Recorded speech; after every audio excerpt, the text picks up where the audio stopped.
chers compatriotes, dans quelques heures, l'année 2016 sera derrière nous et avec elle, tout le souvenir de faits l'ayant émaillé dans nos vies personnelles, dans celles de nos familles, mais également dans la vie de notre nation. J'aurais bien voulu que ce souvenir ne soit comblé pour chacun de nous que d'événements heureux. Hélas, l'année qui s'achève aura été marquée par plein d'embûches, d'épreuves et de complots à répétition. À l'aube de l'an 2017, beaucoup de sacrifices ont été encore consentis, de morts déplorées à l'issue de violences gratuites, mais par la crise de responsabilité au sein de la classe politique et des ingérences étrangères illicites. Voilà pourquoi mes premières pensées vont d'abord vers ceux qui, en ce moment festif, endurent de souffrances dans leur chair, dans divers centres de santé et hommes de retraités. Et à ceux qui, parmi nos êtres chers, nous ont quittés dans diverses circonstances durant l'année. Spécialement ceux de nos compatriotes tombés sur divers champs d'honneur, en train de protéger l'intégrité territoriale, la paix et la souveraineté nationale, afin que notre pays survive en tant qu'État indépendant dans le concert des nations. Chers compatriotes,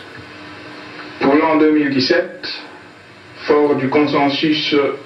issu de l'accord politique pour l'organisation d'élections apaisées, crédibles et transparentes, et tenant compte des efforts de compromis engagés par les évêques de la SENCO, 2017 s'annonce comme une année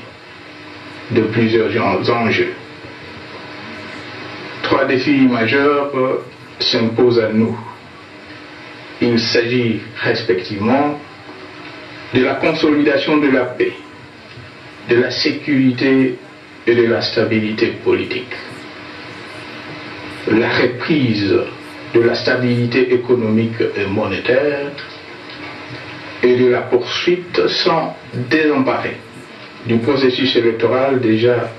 engagé, avec en toile de fond l'organisation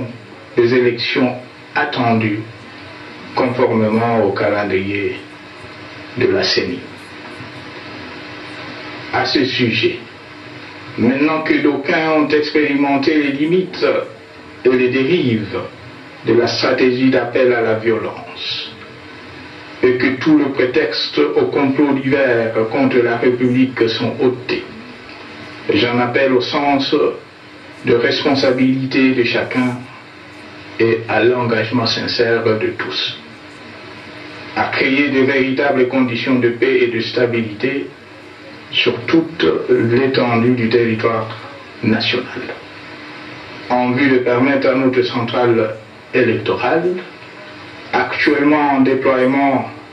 aux fins du processus d'enrôlement des électeurs, de finaliser sereinement les listes électorales en vue de la convocation de l'électorat. Je m'assurerai